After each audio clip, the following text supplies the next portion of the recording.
جی السلام علیکم جی آج کل جو ہے وہ پنجاب کے بائی الیکشن جو ہے ان کی تیاری زوروں کے اوپر ہے. جلسے بھی شروع ہو چکے ہیں اور ہم مختلف جو حلقے ہیں ان کا دورہ بھی کر رہے ہیں, تفصیل کے اندر دیکھ رہے ہیں, سرویز شائع ہو رہے ہیں. اور یہ ساری چیزیں جو سامنے اگر آپ رکھیں مجموعی طور پر تو ایک بات بالکل واضح نظر آ رہی ہے کہ اس وقت ان میں سے بیشتر حلقوں کے اندر بھاری اکثریت کے ساتھ تحریک انصاف جو ہے وہ واضح طور پہ آگے دکھائی دے رہی ہے. اور وہ بھی کوئی تعجب کی بات نہیں ہے. جس طریقے سے خاص طور پہ پچھلے 2-3 ماہ کے اندر عمران خان کی مقبولیت کے اندر اضافہ ہوا ہے, غیر معمولی مقبولیت میں اضافہ ہے. اور جو سب سے اس کی خوشائند بات میرے خیال میں ایک قومی پہلو سے اگر آپ دیکھیں تو وہ تمام جو مختلف طبقات ہیں ہمارے معاشرے کے اندر, وہ کم آمدنی والے سے لے کر سب سے زیادہ پڑھے لکھے لوگوں تک, مڈل کلاس کو آپ شامل کر لیں, شہروں کو دیکھ لیں, دیہات کو دیکھ لیں, جہاں بھی دیکھ لیں تو ایک طریقے سے سیاسی طور پر قوم یکجا ہوتی ہوئی نظر آ رہی ہے ہمیں. اور جو ایک خودداری خود مختاری کا بیانیہ ہے عمران خان کا, وہ دلوں کے اندر اتر گیا ہے, لوگوں کو سمجھ بھی آ گئی ہے اور دل میں بھی ان کے بات اتر گئی ہے. اور وہی ہمیں اس وقت ان بائی الیکشنز کے اندر نظر آ رہا ہے. یہ تو سب اچھی باتیں ہیں, لیکن اس کے ساتھ ساتھ جو دوسری چیز ہو رہی ہے وہ یہ ہے کہ یہ صرف ہمیں نہیں نظر آ رہا. یہ جو سب کچھ ہو رہا ہے یہ اس وقت حکومت کو بھی نظر آ رہا ہے, اور ان کو بھی نظر آ رہا ہے کہ پنجاب میں اب حکومت, یہ تھا پہلے دن سے جعلی حکومت ہی, ہم تو پہلے دن سے کہتے رہے ہیں, اب تو کورٹ کے آرڈرز بھی آ گئے, فیصلے بھی آ گئے, اور اس کے اندر باسط دور کے اوپر یہ کہہ دیا گیا ہے کہ پہلے دن سے یہ الیکشن جو ان کا تھا وہ غیر قانونی تھا, ان کے پاس کبھی بھی اکثریت تھی نہیں, اور وزیر اعلیٰ کے منصب پہ انہیں کبھی بیٹھنا ہی نہیں چاہیے تھا. وہ بھی پہنچے بھی کہاں سے, وہ عجیب و غریب, کبھی ہوٹلوں کے اندر ووٹنگ ہو رہی ہے, کبھی اسمبلی میں گیلریز کے اندر ووٹنگ ہو رہی ہے, کبھی کنونشن ہال کے اندر ووٹنگ ہو رہی ہے. تو یہ سارا تماشا جو ہے یہ ان کو بھی نظر آ رہا ہے کہ یہ تماشا ختم ہونے والا ہے. 17 تاریخ کو الیکشن ہونے, 22 کو اس کے بعد چیف منسٹر کا الیکشن ہو جانا ہے, اور یہ کہانی ختم ہو جائے گی. لیکن اتنی آسانی سے وہ جانے کے لیے تیار نہیں. جس طریقے سے ملک کے اندر مجموعی طور کے اوپر اس وقت آئین قانون کی دھجیاں اڑائی جا رہی ہیں, جس طریقے سے اس وقت زور زبردستی, طاقت, خوف اور ہراساں کر کے لوگوں کو ایک قابو رکھنے کی کوشش کی جا رہی ہے, اور مکمل جتنا وہ کر رہے ہیں اتنا زیادہ نقصان ہوتا چلا جا رہا ہے. اسی طریقے سے پنجاب کے بائی الیکشن کے اندر بھی ہمیں دیکھنے میں نظر آ رہا ہے کیا کیا ہو رہا ہے. جی وہاں پر ڈائریکٹ اے سی ڈی سی کی فون کالیں جا رہی ہیں, جو نمبردار ہیں, جو دوسرے عہدوں کے اوپر بیٹھے ہوئے ہیں, ان کے پاس کالیں جا رہی ہیں. ہمارے جو لوگ الیکشن میں ساتھ چل رہے ہیں ان کو دھمکیاں مل رہی ہیں, ایف آئی آر کٹ رہی ہیں. مہر شرافت کا کیس تو جو ہے وہ اب میرے خیال میں تقریباً سب کو ہی پتہ چل گیا ہے. وہ جیل سے نکلتا ہے, اچھے بھلے ایک خوشحال انسان کو 45,000 روپے کی ڈکیتی کا جھوٹا الزام لگا کے واپس اندر ڈال دیا جاتا ہے. تو یہ سارا ایک طرف تو یہ چل رہا ہے. دوسری طرف غیر قانونی تبادلے, صاف لکھا ہوا ہے جب ایک دفعہ شیڈیول آ جائے اس کے بعد تبادلے نہیں ہو سکتے, تبادلے بھی جاری ہیں.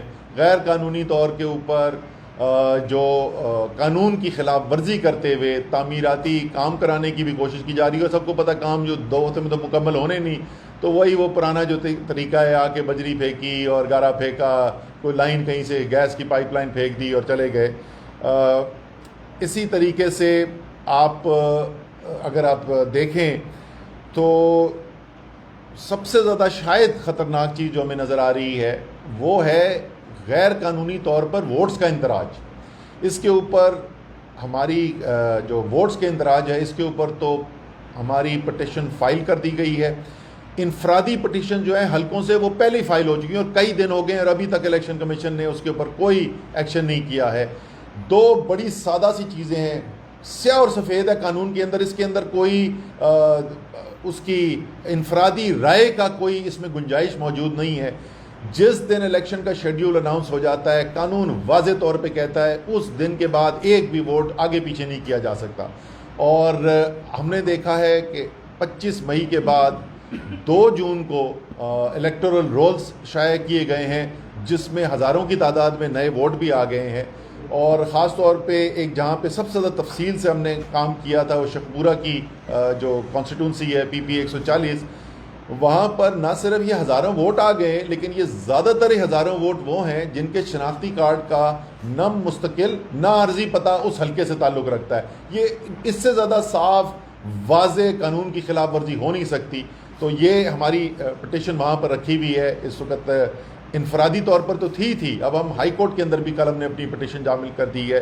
اسی طریقے سے یہ جو باقی تمام غیر قانونی کام ہو رہے ہیں جس کے اندر شاید وہ کہتے ہیں نا ایک تصویر جو ہے وہ 1000 الفاظ سے زیادہ طاقتور ہوتی ہے، تو وہی ایک تصویر ڈی پی او جنگ بیٹھا ہوا ہے دبک کے کونے کے اندر، اور عطا تارڑ جو ہیں وہی عطا تارڑ جو پاکستان کے آئین کے بارے میں کیا سمجھتے ہیں وہ بھی سارے پاکستان دیکھ چکا ہے، وہ بھی تصویر جو ہے وہ منہ بولتا ثبوت ہے۔ وہ کرسی پہ بیٹھے ہوئے اور سارے لائن حاضر ہوئے ہیں آگے، اور اس کی بھی پٹیشن رکھی ہوئی ہے، فیصلہ محفوظ ہے، پتہ نہیں الیکشن آنے کے بعد اس کا فیصلہ ہوگا۔ تو یہ بھی ہم ایک پوری رٹ تیار کر رہے ہیں، اور عید کے بعد پہلا دن جو ہے وہ اس دن ہم یہ رٹ بھی لے کر چلے جائیں گے۔ الیکشن کمیشن کا امتحان ہے، پاکستان کی عدالتوں کا امتحان ہے۔ میں اس دن بھی بول چکا ہوں کہ صرف یہ نہیں ہے کہ آئین کے اندر لکھا ہوا ہے تو اس لیے احترام مل جاتا ہے۔ احترام ملتا ہے عدالتوں کو جب عوام کو نظر آتا ہے کہ انصاف ہو رہا ہے، اور اگر میں اس وقت عمران ریاض خان کے ساتھ جو ہو رہا ہے اس کا ذکر نہ کروں تو یہ زیادتی ہوگی۔ سارا پاکستان دیکھ رہا ہے جو انصاف کا تماشا اس وقت لگا ہوا ہے۔ پہلے اسلام آباد، پھر اسلام آباد سے اٹک، اٹک سے پنڈی، پنڈی سے واپس اٹک، اٹک سے چکوال، اور اب وہ بول رہے ہیں پتہ نہیں بہالپور یا لاہور۔ یعنی اتنے دن گزرنے کے بعد یہ تعین نہیں ہو سک رہا کہ کہاں پر کیس کی جورسڈکشن کدھر ہے۔ یہ کوئی آپ سمجھتے ہیں کہ پاکستان میں جو عوام ہے وہ پاگل ہے؟ ان کو نہیں نظر آ رہا کہ کیا ہو رہا ہے؟ کیا ان کو نہیں نظر آ رہا کہ ہمارا جو اس وقت دہشت گردی اور طاقت کے ذریعے لوگوں کو خوف زدہ کرنے کی کوشش کی جا رہی ہے کہ یہ اس کا حصہ ہے؟ کیا انصاف ہوتا ہوا نظر آ رہا ہے؟ تو اس کے بعد پھر اس کے بعد شکایت نہ کیجئے کہ جو اس کے بعد ہمیں شکایتیں سننے کو ملتی ہیں کہ جی عوام ایسی بات کر رہی ہے۔ عوام تو بولے گی، عوام کی زبان کھل چکی ہے، عوام کے ذہن بھی کھلے ہوئے، عوام کی زبان بھی کھلی ہوئی ہے۔ غلط جو ہوگا اس کو غلط بولا جائے گا۔ اگر آپ سمجھتے ہیں کہ اس طریقے سے ایک آدمی اور عمران ریاض کا کچھ بھی نہیں جا رہا، وقتی طور پہ یقیناً تکلیف میں ہے، وہ مشکل وقت سے گزرے گا، اس کے خاندان والے جو ہیں اس وقت تکلیف کے اندر ہوں گے کہ اتنا بڑا ایک محب وطن پاکستانی اس کے ساتھ یہ کیا جا رہا ہے، لیکن وہ تو ہیرو بن کے واپس آ جائے گا۔ نقصان کس کا ہو رہا ہے؟ نقصان ہو رہا ہے کہ پاکستان کے عوام کا اس نظام کے اوپر یقین اٹھ رہا ہے، پاکستان کے عوام کا اپنے اداروں کے اوپر سے یقین اٹھ رہا ہے۔ جب دن دہاڑے وہ یہ دیکھ رہے ہیں ایسی چیزیں ہوتے ہوئے، یہ تو عمران ریاض ہے تو نظر آ رہا ہے، لوگوں کو پتہ چل رہا ہے۔ میں پہلے بھی اس دن ٹیلی ویژن پروگرام پہ بتا چکا تھا، اس وقت گھریلو خواتین فون کال آتے ہیں ان نون نمبر سے، باز آ جاؤ اپنی حرکتوں سے۔ کون سی حرکتوں سے باز آ جاؤ؟ یہ جو تم فیس بک پہ لکھتی ہو نا تم اس سے باز آ جاؤ۔ گھریلو خواتین کے ساتھ یہ ہو رہا ہے۔ اس دن ایک خاتون، میں پرانا ان کو جانتا ہوں، 80 سال سے زیادہ ان کی عمر ہے، وہ بیوہ ہے، ان کے گھر کے باہر پہنچ گئے سول کپڑوں کے اندر، اور وہاں پر آ کے کہہ رہے ہیں چوکیدار کو کہ انہوں نے 2 سال کی بچی کو اغوا کیا ہے، اس لیے ہم یہاں پر آئے ہوئے ہیں۔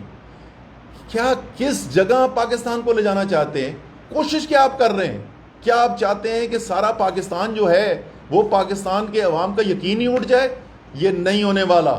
جتنا آپ یہ زیادہ کریں گے، جیسے عمران ریاض خان نے کہا نا، جیسے جب اس کو گرفتار کیا گیا، اس کو ہتکڑی لگائی گئی تو اس نے پاکستان زندہ باد کہا تھا، اسی طریقے سے پاکستان کے عوام نے اور جوش اور جذبے سے پاکستان زندہ باد کہنا ہے۔ یہ دبنے والے اب لوگ نہیں ہیں، آپ اٹھا لیں گے، ان کو عمران ریاض کو اٹھا لیا، ہم جیسے ان کو اور کو 4 کو اٹھا لیں گے، کتنوں کو اٹھائیں گے؟ کروڑوں کو اٹھائیں گے۔ یہاں تو 6-6 8-8 سال کے بچوں کی اب اس وقت ذہن بھی کھلے ہوئے اور زبان بھی کھلی ہوئی ہے۔ ہوش کے ناخن لیے جائیں، اس وقت ہم پیچھے ہٹیں اس سے، اور اس کا بہت بڑا مرحلہ جو آ رہا ہے وہ 17 جولائی کا الیکشن ہے۔ 17 جولائی کے الیکشنز میں الیکشن کمیشن اگر انصاف کرتا ہوا نظر نہیں آیا، اگر الیکشن کمیشن رولز کی دھجیاں اڑاتے ہوئے دیکھ رہا ہے اور خاموش تماشائی ہے اور عدالتیں بھی کوئی ریلیف نہیں دے سکتی، تو ہم ایک بہت بڑی مشکل کی طرف ملک کو لے کے جانے والے ہیں. انشاءاللہ ہوگا ایسے نہیں. یہ سب کچھ کرنے کے بعد یہ بھی میں تحریک انصاف کے جو ووٹرز دیکھنے والے، اور اب تو اگر میں کہوں کہ چاہنے والے جو ہیں وہ تقریباً زیادہ تر قوم ہی ہو چکی ہے، پریشانی کی ضرورت نہیں ہے. تیاری ہم نے پوری کرنی ہے انشاءاللہ تعالی. یہ جو بھی کر لیں 17 جولائی کو بھاری اکثریت سے تحریک انصاف نے کامیاب ہونا ہے. 22 جولائی آخری دن ہوگا اس جعلی وزارت اعلیٰ کا پنجاب کے اندر، اور ایک دفعہ پنجاب بھی ان کے ہاتھ سے چلا گیا تو صرف اسلام آباد کے امپورٹڈ وزیر اعظم بن کے کرنا کیا ہے میاں صاحب نے. ہم جا رہے ہیں ایک نئے الیکشن کی طرف، اس میں کوئی شک نہیں ہے، لیکن ہم نہیں چاہتے کہ وہاں تک پہنچنے سے پہلے جو عوام کا اور اداروں کا اعتماد کا رشتہ ہے اس میں ٹھیس پہنچے. تو اس لیے ہم آج آئے تھے. ہم نے کہا یہ ضروری ہے کہ یہ ساری باتیں قوم کو اعتماد میں لیا جائے. سب قوم کو پتہ ہونا چاہیے کہ اس وقت ملک کے اندر ہو کیا رہا ہے. یہ بتا دیں کہ جو کچھ عمران ریاض نے کہا، کیا اس میں جو گجرانوالہ کی تقریر تھی، نواز شریف کی، یا فتح جنگ کی تقریر تھی مریم نواز کی، اس سے کچھ زیادہ کہا تھا؟ میں تو اس کے بارے میں پہلے بھی ذکر کر چکا ہوں. دیکھیں، چاہے نواز شریف کہیں یا عمران ریاض کہیں، آپ کو ان کی بات کے اوپر اعتراض ہے، جواب منطق سے ہوتا ہے، جواب دلیل سے ہوتا ہے، جواب بیانیے سے ہوتا ہے. رائے کا اظہار رائے کا جواب جو ہے وہ طاقت سے، ایف آئی آر سے، ہتھ کڑی سے نہیں ہوتا ہے. آپ سوچ کو ہتھ کڑیوں سے نہیں دبا سکتے ہیں. اور آپ بالکل درست کہہ رہے ہیں کہ جو پہلے ہوتا رہا، آپ نے ان کی بات کی، وہ صرف یہاں نہیں ہے، وہ اینٹ سے اینٹ بجانے والے ابھی بھی یہاں پہ موجود ہیں، حکومت کا حصہ ہیں. وہ پرویز رشید جو کہتے ہیں جرنیل ہمیشہ ملک کو آ کے تباہ کر جاتے ہیں، پھر نواز شریف کے پاس بھاگے ہوئے آتے ہیں کہ اس کو ٹھیک کرو، وہ بھی ادھر ہی ہیں. ان کے خلاف بھی اس وقت کوئی ہتھ کڑیاں نہیں ہمیں نظر آ رہی ہیں. وہ خواجہ آصف وزیر دفاع جس نے کہا کہ اس پوری فوج نے، انہوں نے کسی ایک کی نہیں بات کی کہ ایک جرنیل کی نہیں بات کر رہے تھے، وہ صرف مارشل لاء کی نہیں بات کر رہے تھے، وہ کہہ رہے تھے اس فوج نے عوام کے گوشت سے، ہڈیوں سے گوشت نوچ کے دی. وہ وزیر دفاع بیٹھا ہوا ہے، ہتھکڑی تو دور کی بات ہے. اور عمران ریاض خان سوال پوچھنے کے اوپر آپ نے پیچھے پھینک دیا، اٹھا کے ہتھکڑیاں لگا دی ہیں. نمبر ایک، تحریک انصاف کی لڑائی کس کے ساتھ ہے؟ دوسرا سوال یہ ہے کہ رانا ثناءاللہ کے حوالے سے پارٹی کے اندر اسٹیٹمنٹ آ رہی ہے کہ رانا ثناءاللہ کے اوپر جو بھی ہوا وہ ٹھیک نہیں تھا. باقاعدہ کیبنٹ میٹنگ کے اندر اس پر بات چیت کی گئی. کیا یہ رانا ثناءاللہ کا معاملہ فاؤل پلے تھا؟ اور اس کے ساتھ دو سوال ہیں. موقع کا پلے ہے. اس کے ساتھ یہ بھی کہ گزشتہ روز سے پی اے سی کی میٹنگ میں خاتون نے بیان دیا اور اس کی اسٹیٹمنٹ چل رہی ہے کہ اس کو پرائم منسٹر ہاؤس میں رکھا گیا، اس کے اور اس کے خادم کو. کیا ایسی اطلاعات بھی ہیں؟ اس بات میں صداقت ہے؟ اجی تیسری والی بات تو سچی بات ہے، میں نے سنی نہیں، میں پہلی دفعہ آپ سے سن رہا ہوں. پہلی دو چیزیں آپ نے، تحریک انصاف کی لڑائی کس کے ساتھ ہے؟ تحریک انصاف کی لڑائی ناانصافی کے ساتھ ہے. تحریک انصاف کی لڑائی جو ہے وہ غیر جمہوری رویوں کے ساتھ ہے. تحریک انصاف کی لڑائی بیرونی مداخلت کے ساتھ ہے. ہماری لڑائی جو ہے وہ کسی ذات کی بنیاد کے اوپر نہیں ہے. ہماری ساری، عمران خان کی ساری 26 سال کی جد و جہد جو ہے وہ کسی نظریے کے اوپر جد و جہد ہے. کوئی نظریہ ہے جس کی بنیاد کے اوپر ساری کاوش کی جا رہی ہے. تو اس کا تو بڑا واضح جواب ہے کہ ان نظریاتی جو لائن ہے، اس لائن کی دوسری طرف جو بھی کھڑا ہوگا اس کے خلاف ہم آواز اٹھائیں گے. اس کے خلاف، یعنی ان باتوں کے خلاف، ان ایکشنز کے خلاف. ہمیں لوگوں کی ذات سے کوئی انٹرسٹ نہیں ہے، ہمیں نواز شریف اور زرداری کی بھی ذات سے کوئی انٹرسٹ نہیں ہے. دوسری چیز آپ نے کیا پوچھی تھی؟ رانا ثناءاللہ. دیکھیں رانا ثناءاللہ والا کیس جو ہے اس کی وہ بہت زیادہ ٹی وی کے اوپر چل رہا ہے. رانا ثناءاللہ کو کوئی سیاسی کیس کے اندر نہیں پکڑا گیا تھا. رانا ثناءاللہ کو کوئی سیاست دانوں نے نہیں کیس اس کے خلاف بنایا تھا. رانا ثناءاللہ کے خلاف کیس اے این ایف نے بنایا. اے این ایف میں سرونگ آفیسرز جو ہیں انہوں نے کیس بنایا, وہ کیس لے کے آئے, وہ کیس جب لے کے آئے تو اس وقت شہریار افریدی وزیر تھے, انہوں نے ان سے سوال پوچھے, انہوں نے کہا جی ہمارے پاس تمام ثبوت موجود ہیں, ہم اداروں کے آزاد ہونے پر یقین رکھتے ہیں, ہم نے تو نیب نے سبطین خان کو اٹھا لیا, ہم نے تو اس کے اوپر کچھ نہیں کہا, وزیر اعظم کے نیچے کی سیٹ والے MP ہیں, پتہ نہیں کب سے تحریک انصاف میں سٹنگ منسٹر پنجاب گورنمنٹ کے, ہم نے تو اس وقت نہیں انٹرفیئر کیا تھا, علیم خان اس وقت سینئر منسٹر پنجاب کے, ان کو اٹھا لیا, ہم نے اس کے اندر نہیں انٹرفیئر کیا. سو آزاد ادارے ہیں, انہوں نے ایکشن لیا. لیکن یہ میں آپ کو بتا دوں کہ اس وقت بھی بہت سارے سوالات اس کے اوپر پوچھے گئے, واقعی میں لوگوں کو تھا, کیونکہ ہم نہیں چاہتے, تحریک انصاف کی یہ روایت ہی نہیں ہے, ہم نہیں چاہتے کہ کوئی سیاسی بنیاد کے اوپر لوگوں کے اوپر کوئی انتقام کیا جائے, تو بہت سارے لوگوں نے سوال پوچھے تھے اس کے اوپر, کوئی شک نہیں ہے. سر بھائی یہ بتائیے گا, کل چیف الیکشن کمشنر اور الیکشن کمیشن کی جانب سے عمران خان کے جلسے کے بعد یہ واضح پیغام آیا تھا, ایک بیان انہوں نے جاری کیا کہ غداری کے جو سرٹیفکیٹ بانٹنے سے کوئی غدار نہیں بن جاتا, الیکشن کمیشن کسی کے دباؤ میں نہیں آئے گا. کل خان صاحب نے کوئی یا جلسے میں کوئی الیکشن کمیشن کو غداری کا کوئی سرٹیفکیٹ بھی دیا؟ الیکشن کمیشن کو ایک اچھا سا میں مشورہ دیتا ہوں, کیونکہ الیکشن کمیشن جو ہے وہی سیاسی پارٹیاں جو ہیں ان کو سمبل بھی الاٹ کرتا ہے. ایک سمبل پولیٹیکل سیاسی پارٹی کا الیکشن کمیشن اپنے آپ کو بھی الاٹ کر دے, کیونکہ وہ تو ایک اس وقت سیاسی پلیئر ہمیں نظر آ رہے ہیں. سیاسی بیانات جو ہیں یہ پہلی دفعہ نہیں دیے, اس سے پہلے بھی وہ سیاسی بیانات دے چکے ہیں, اور عمران خان جو ہیں وہ غلط کو غلط کہیں گے. اور لوگوں کا جو یہ اعتراض ہوتا نا کہ جی نہیں خان صاحب جو ہیں تنقید کیوں کرتے ہیں, بھائی تم دلیل سے بات کرو, غلط ہوگا تو غلط بولیں گے. وہ کہتے ہیں جی اب ہمارے اپنے لوگ کہتے ہیں نہیں اب خان صاحب جو ہے نا ان کو زیادہ یہ چوروں وغیرہ کی بات نہیں, بھائی چوری چھوڑ دو, وہ چوری کی بات کرنا, چوروں کی بات کرنا چھوڑ دے گا تو بڑا آسان علاج ہے. Thank you G.